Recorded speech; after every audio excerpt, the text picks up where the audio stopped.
Il est 12h30, l'heure du journal sur RTI2. Soyez les bienvenus au sommaire. Ce 25 octobre marque la célébration de la 10e édition de la Journée mondiale de l'hydrocéphalie et du spina bifida. De quoi s'agit-il? Nous le saurons dans quelques instants. Et puis le Forum international de Dakar sur la paix et la sécurité en Afrique a ouvert ses portes ce jour. Un lieu d'échange et d'analyse des défis sécuritaires du continent africain. Une fois de plus, soyez les bienvenus. Ce mardi 25 octobre marque la 10e célébration de la Journée mondiale de l'hydrocéphalie et du spina bifida, des maladies dues à une malformation congénitale. En Côte d'Ivoire, l'ONG Esperance Hope et la Société ivoirienne de neurochirurgie a organisé une session d'intervention chirurgicale, de consultation et de sensibilisation. Élevez vos voix, telle est la thématique de cette journée. Objectif, sensibiliser l'opinion publique sur ces deux pathologies et leurs conséquences sur la santé des populations. Ido Fofana. Âgé de 20 mois, Ibrahim souffre de l'hydrocéphalie. Admis dans ce centre de santé dont Orion de Beaunois pour des soins, sa mère raconte comment cette maladie a basculé sa vie. Ça a 3 mois que j'ai vu que la tête a commencé à grossir. Et je pensais que c'était spontané. Donc, promener un peu partout, jusqu'à ce qu'on me dit que l'enfant a hydrocéphalie. Vraiment, il y a eu un choc, j'ai pleuré. On est en Afrique, on te dit génie, d'autres te disent serpent, et tu es abandonné. Sincèrement, tu es abandonné. Aujourd'hui, la mère d'Ibrahim est toute heureuse. À l'occasion de la Journée mondiale de lutte contre l'hydrocéphalie et du spina bifida, son fils bénéficie d'une intervention chirurgicale. Quand on m'a appelé pour dire que mon enfant est sur la liste d'opération, vraiment, ça m'a fait jouer au cœur. Donc je n'ai pas de mots à dire. Tellement contente. Il y a ceux qui s'opèrent de 2 millions, 3 millions, on te dit souvent 4 millions. Et aujourd'hui on te dit, on va opérer ton enfant gratuitement. C'est une joie pour nous.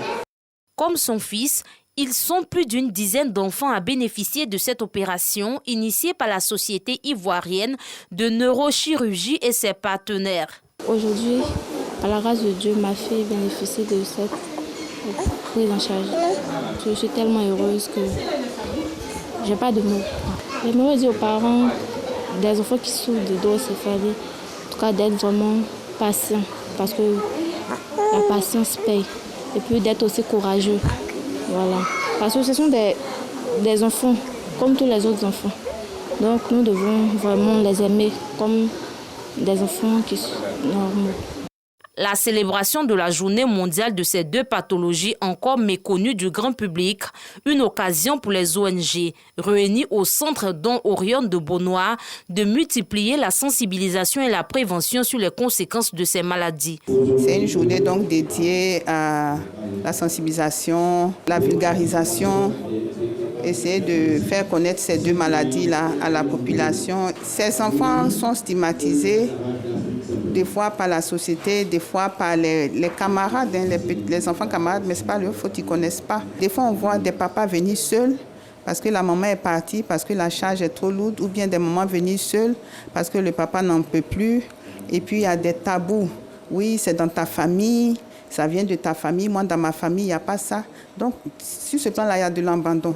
Notre fondation a participé justement à aider ces parents-là à saisir cette opportunité-là en les préparant justement par des examens et tout, parce qu'il faut être en condition pour être recruté. Selon les spécialistes, l'hydrocéphalie est une augmentation du volume du liquide céphalo-rachidien provoquant une dilatation des ventricules cérébraux et du volume du crâne. Quant au spina bifida, il est une malformation congénitale de l'arc postérieur des vertèbres sacrées ou lombaires. La seule solution, une intervention chirurgicale. Il faut vraiment comprendre que le traitement est chirurgical, définitif c'est chirurgical, et il doit être précoce. Lorsqu'il est précoce, effectivement, on a de très bons résultats et on a des enfants qui peuvent reprendre leur développement sans problème. En Côte d'Ivoire, plus de 2 enfants sur 1000 sont touchés par la maladie. La commémoration de la Journée mondiale de lutte contre l'hydrocéphalie et du spina bifida dans notre pays est à sa 4e édition. Poursuivons au centre-ouest de la Côte d'Ivoire, à Goïtafla, une ville totalement enclavée il y a moins de 5 ans, est aujourd'hui sur le point de sortir de sa léthargie. Elle est érigée depuis le 26 septembre 2020 en département à la faveur de la visite du président de la République dans la région de la Maraoué et bénéficie du bitumage de l'axe Béoumi-Vavois. Vu tous ces chantiers de développement, les fils, filles et cadres de la région ont célébré le progrès. Reportage Théodore Zouzou, Clément Boko. Près de 6 mois déjà que les villages de Diegalafla et de Kouaï-Césra ont vu la pose des premières pierres de leurs écoles respectives. Les bâtiments sont enfin sortis de terre. Depuis que mes papas ont fait chef du village, ils ont eu une école chez nous. Pour moi, j'ai fait 16 ans. Et voilà aujourd'hui une école qui a été construite. Donc je suis tellement content. Notre président, je le remercie beaucoup parce que c'est lui qui a fait que j'ai eu une école aujourd'hui. Aujourd'hui, quand tu sors dans nos villages, tu vois devant une école qui est construite. Or, depuis lors, il n'y a pas d'école. Nos petits-enfants partaient à Dorifla, aller fréquenter là-bas. Donc si aujourd'hui, l'école est arrivée chez nous, il y a eu des changements déjà au village. Tous les villageois sont contents, toute la population est contente. Tout comme ces deux villages, d'autres établissements de proximité ont été construits dans le département de Goïtafla. En plus de ces infrastructures scolaires, l'électrification de la localité est à 100% et les travaux de la voie reliant Béoumi-Goïtafla à Vavois avancent bien. Un autre acquis, l'érection de la ville de Goïtafla en chef-lieu de préfecture. Le développement est donc visible et cela se fait.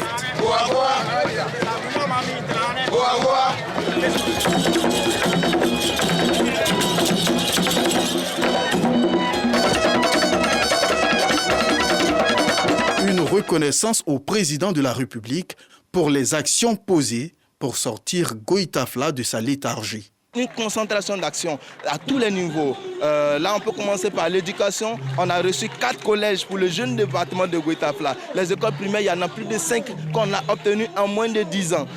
Que dire de l'aspect sécurité? La gendarmerie qui est là a été renforcée au niveau de la route. Le bitumage, désenclaver une zone avec 94 km. Ben là, on a encore applaudi le président de la République. Il faut célébrer cela. Il faut remercier d'abord l'État de Côte d'Ivoire qui est en train d'aider ces populations. Nous célébrons aujourd'hui ces développements comme les autres régions de la Côte d'Ivoire. Nous sommes heureux. Cet hommage acquiert l'adhésion du ministre de la Promotion de la bonne gouvernance qui exhorte les populations à œuvrer pour un climat apaisé afin que le développement se poursuive. Nous voulons le développement, mais il ne peut pas y avoir de développement dans les désordres. Il ne peut pas y avoir de développement dans la violence.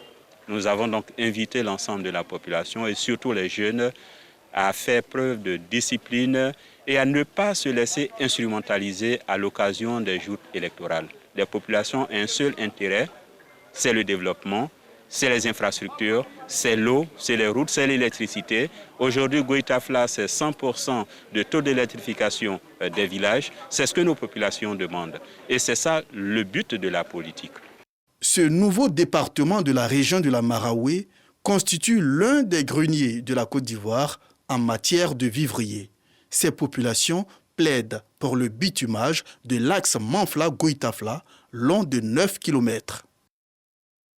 L'Union syndicale des agents de la Sotra USASO a organisé l'investiture officielle des délégués syndicaux. Cette rencontre qui s'est tenue à la direction générale Avridi avait pour centre d'intérêt une campagne autour des idéaux de l'USASO, à savoir renforcer la capacité de rendement qualificatif des travailleurs afin de garantir la sécurité de la Sotra. Yacouba Koulibaly, Clément Boko.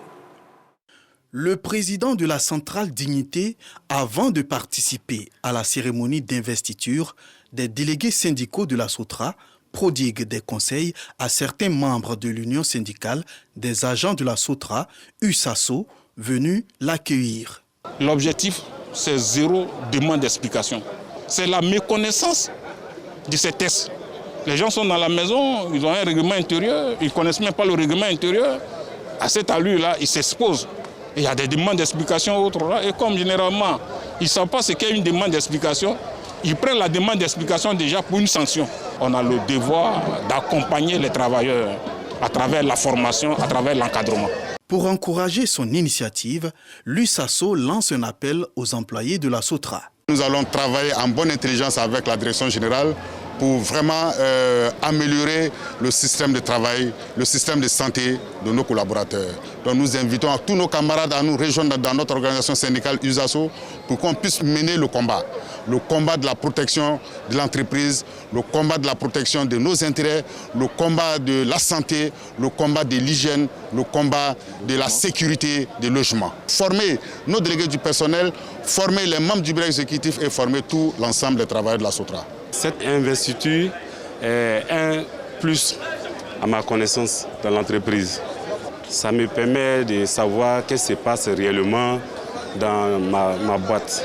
L'appel que je lance à cette génération, c'est vraiment leur demander de bien faire le travail, d'être à l'écoute de leurs camarades, d'aider leurs camarades et puis de chercher à connaître correctement le code du travail et les lois du travail. Pour le directeur général de la SOTRA, les associations syndicales et le patronat doivent travailler de concert pour la bonne marche de l'entreprise. Tant que la SOTRA aura la capacité, les conditions de travail de la SOTRA seront toujours améliorées. Et vos doléances seront toujours analysées dans la bonne direction, mais à condition que nous continuions de maintenir un climat de paix, un climat de cohésion sociale et des attitudes de bons travailleurs pour notre bonheur, mais aussi pour le bonheur de la population que nous transportons au quotidien à Abidjan. Je ne cesserai de vous dire qu'il faut travailler plus pour améliorer notre productivité, pour améliorer notre efficacité, pour améliorer notre chiffre d'affaires. Cette rencontre a enregistré la remise de diplômes d'honneur aux responsables syndicaux de l'organisation. Malgré la liste exhaustive des revendications, les agents de la SOTRA bénéficient d'une indemnité de logement à hauteur de 20 000 francs CFA. Depuis 1994, le tarif de la SOTRA est resté inchangé avec 2200 autobus pour le bonheur des Abidjanais.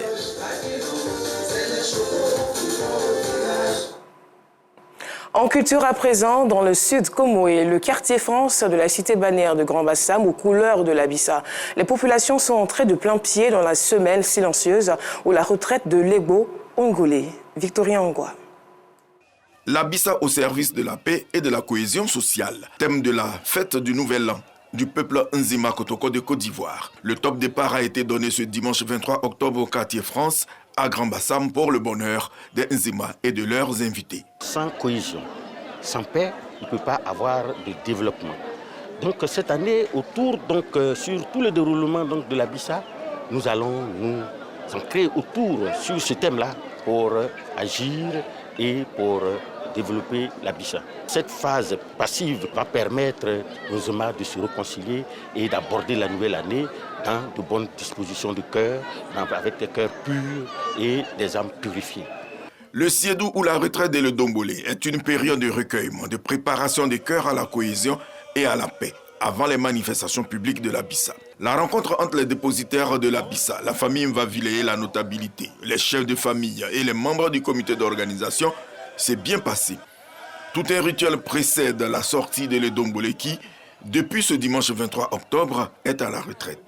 Il en sortira une semaine après pour le Guazo ou la remise du tam-tam au peuple par le roi. Ainsi commencera la danse. Cette année, hommage sera rendu au président de la République lors de la journée du mardi.